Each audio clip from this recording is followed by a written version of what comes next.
भगवती सूत्र में कहा गया है, जीवे ऋणम भन्ते जे भविए नेर इएषु उपवज्जित्तये शेणम भन्ते किं साउए संकमई निराउए संकमई गोयमा साउए संकमई नो निराउए संकमई शेणम भन्ते आउए कहिं कड़े कहिं समा इन्ने गोयमा पुरी में भवे कड़े पुरी में भवे समा इन्ने एवं जाव बेमानियानम दंडौ। एक प्रश्न पूछा गया है कि कोई जीव, जैसे कोई आदमी है या कोई पशु है, वह मरकर के नरक गति में पैदा होने वाला है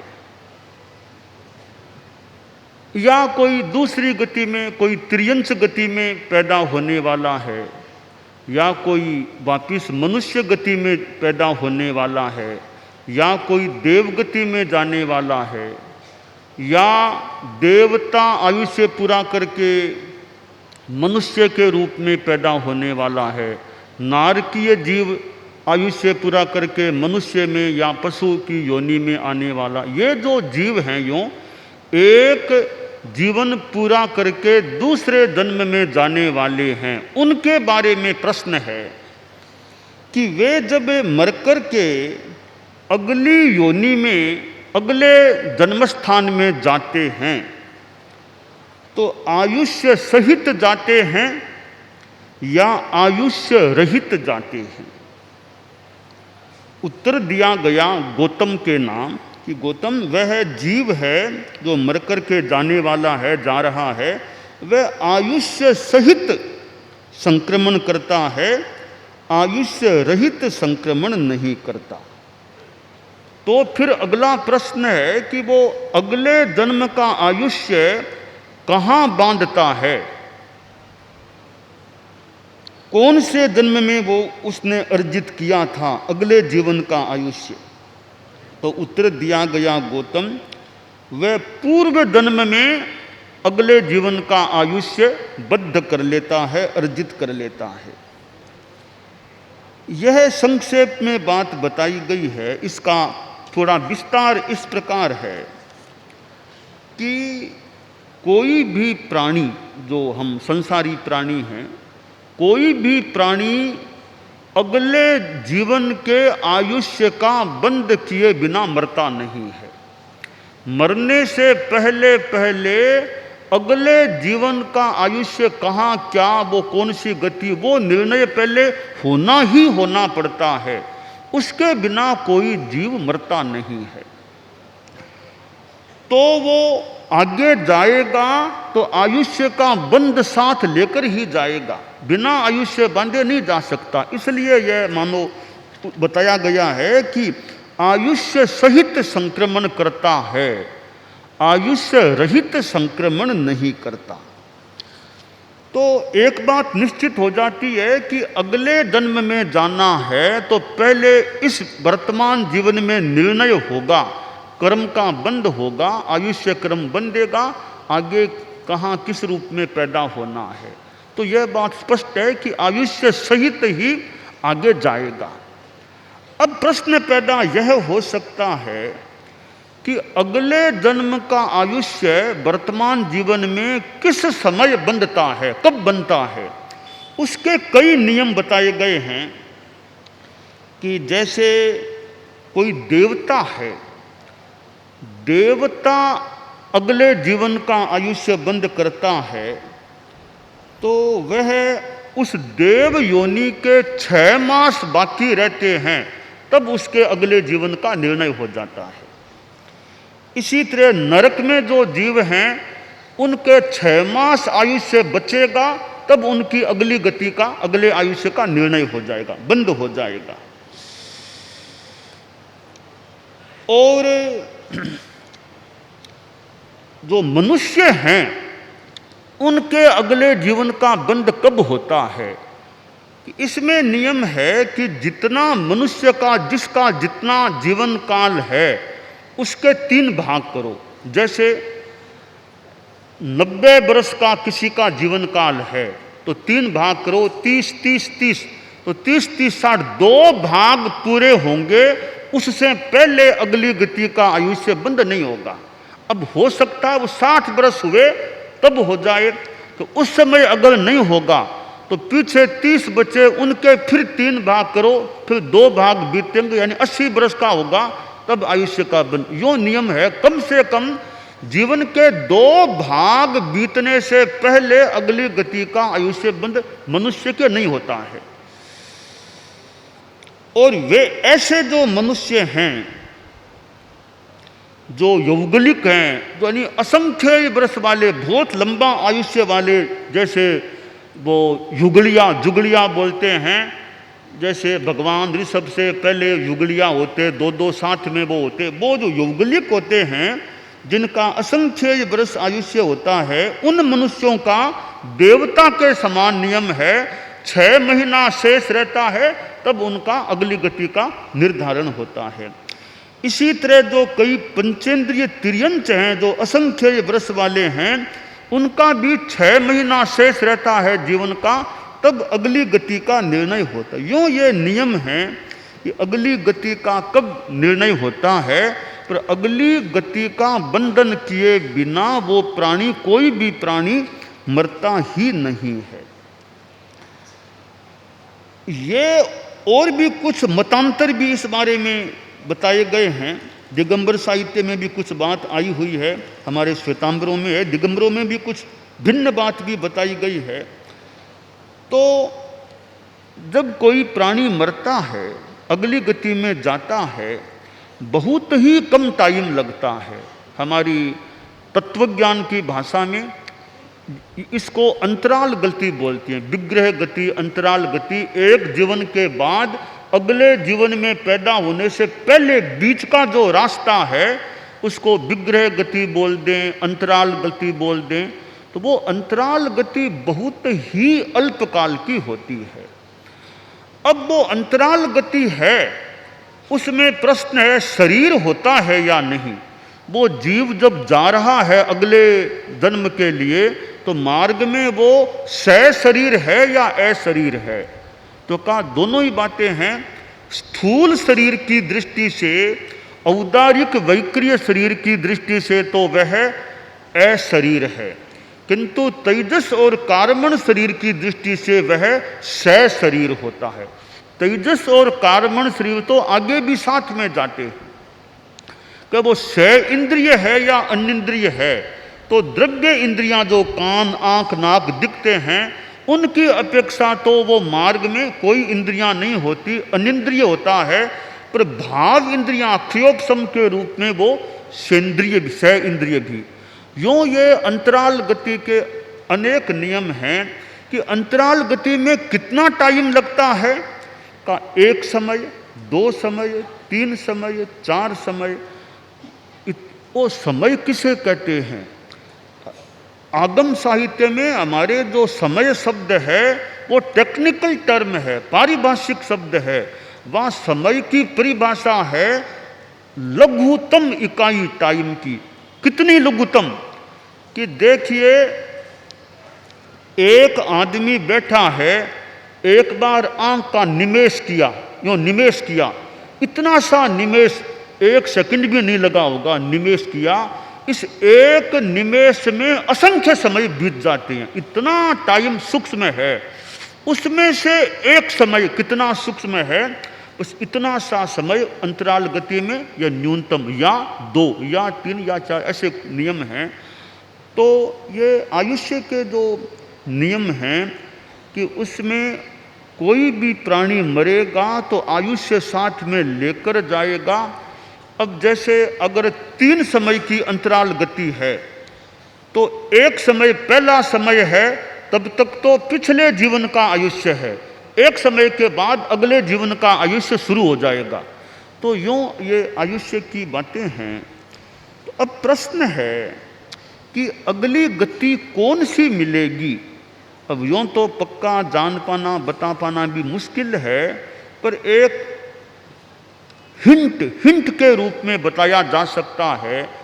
एकदम पक्का तो बताना ही मुश्किल है, हिंट अनुमान थोड़ा सा है कि जिस आदमी के जीवन में त्याग तपस्या है, संयम है, तपस्या है, जैसे साधु है, साधु है, संयम भी है, तपस्या भी है, साधना भी है, वो आयुष्य बंद करता है, तो मर करके निश्चित देवगति में ही जाएगा और कहीं नहीं जाएगा।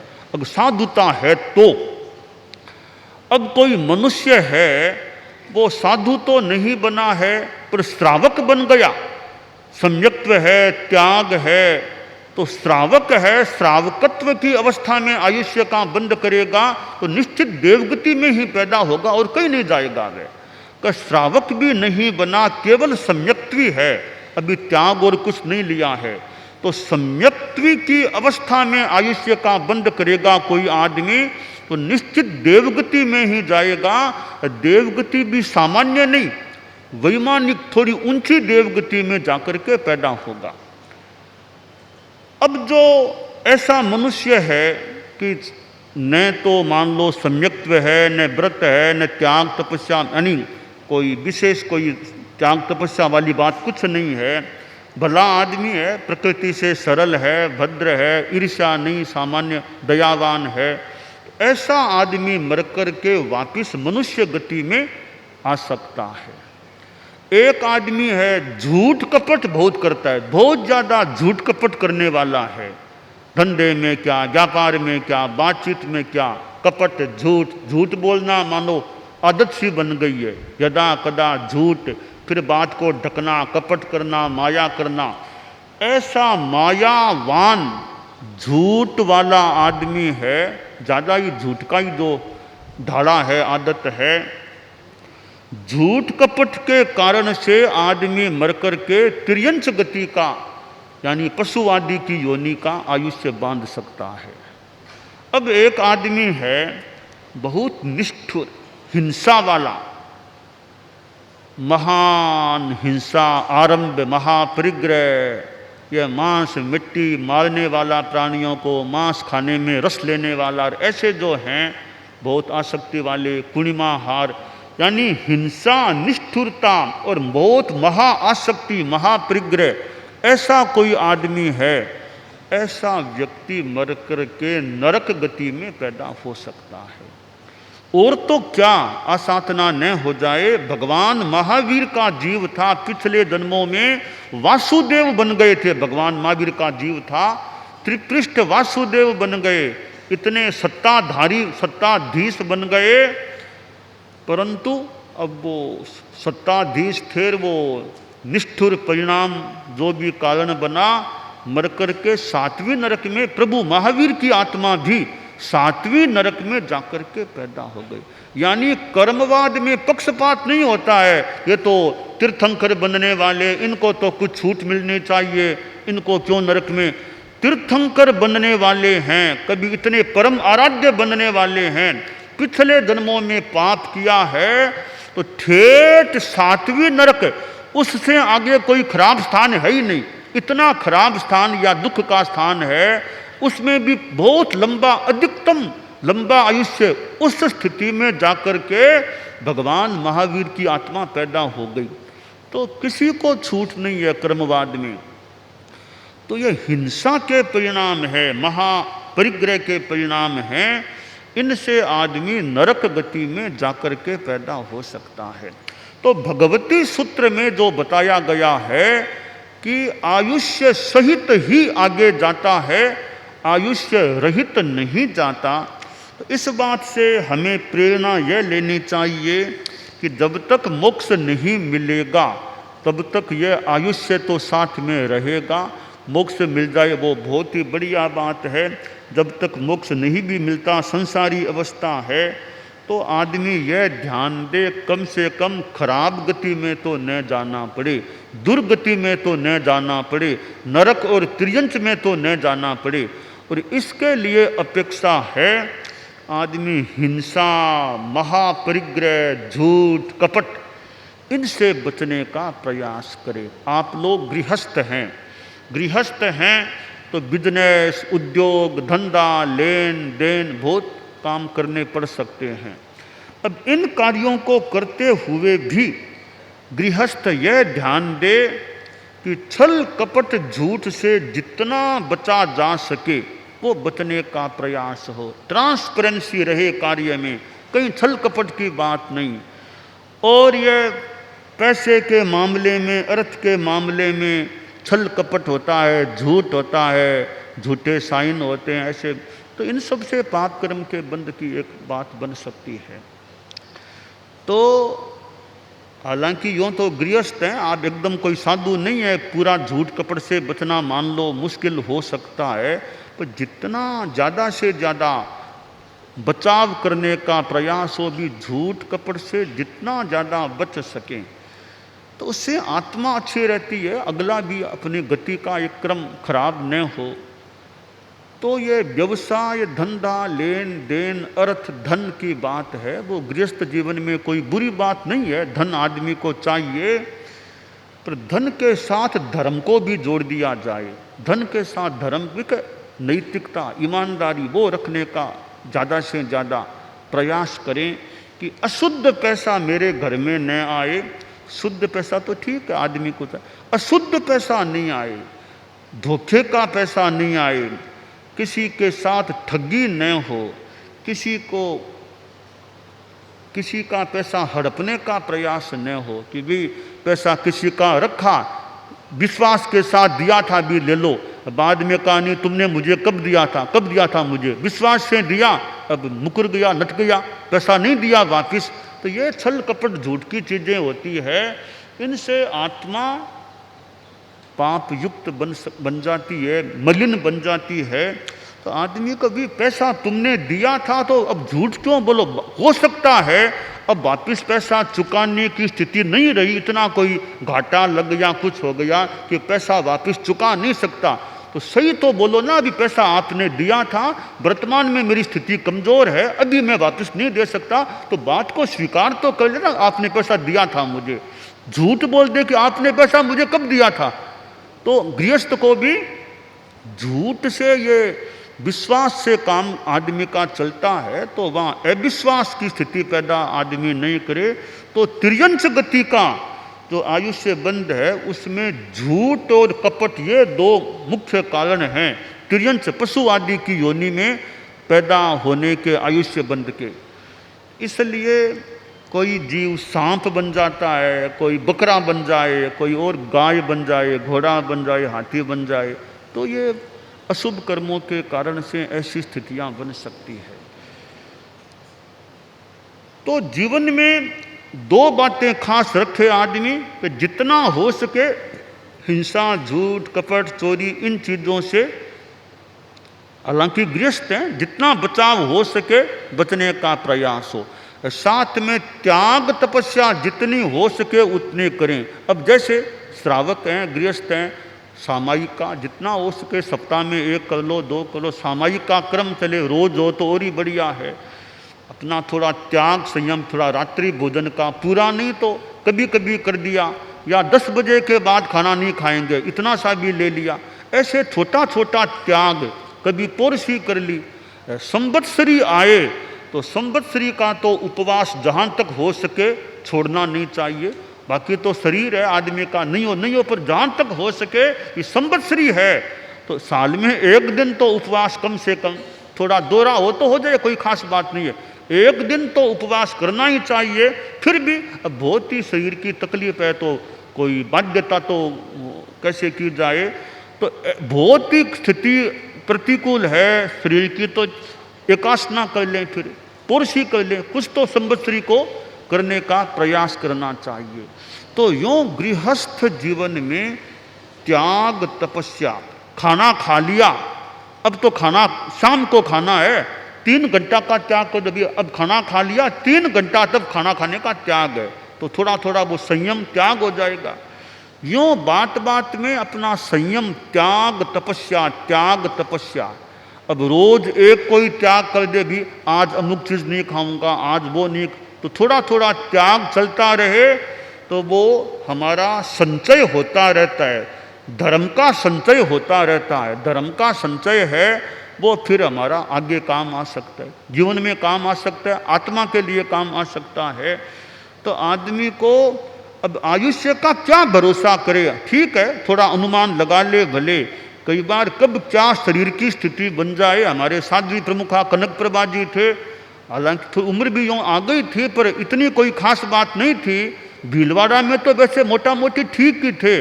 कुछ ही महीनों में क्या स्थिति सामने आ गई, कुछ ही महीनों में महाप्रयाण भी हो गया। तो अब शरीर का अति भरोसा तो क्या करे, आदमी अपना धर्म की दृष्टि से आगे बढ़ता जाए, विकास करता जाए, विकास करता जाए, तो वो धर्म काम आता है। आपका धन है वो तो ज़्यादा से ज़्यादा इस जीवन तक मान लो, आगे तो वो धर्म काम आता है। आदमी धन कमाता है तो धर्म भी साथ में कमाता रहे, अर्जित करता रहे, तो वो आयुष्य का जो बंध होता है वो खराब गति का बंध न हो, कम से कम नरक तिर्यंच ऐसी गतियों में न जाना पड़े।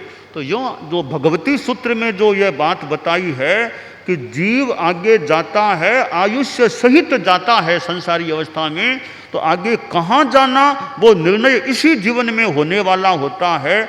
तो जीवन में धर्म है तो आशा करें अच्छी गति का आयुष्य बंद हो सकेगा। पाप ज़्यादा है, छल कपट झूठ हिंसा मां परिग्रह, तो कहीं दुर्गति का भी आयुष्य बंद हो सकता है। तो हम अपनी आत्मा की दृष्टि से जागरूक रहें, यह काम्य है।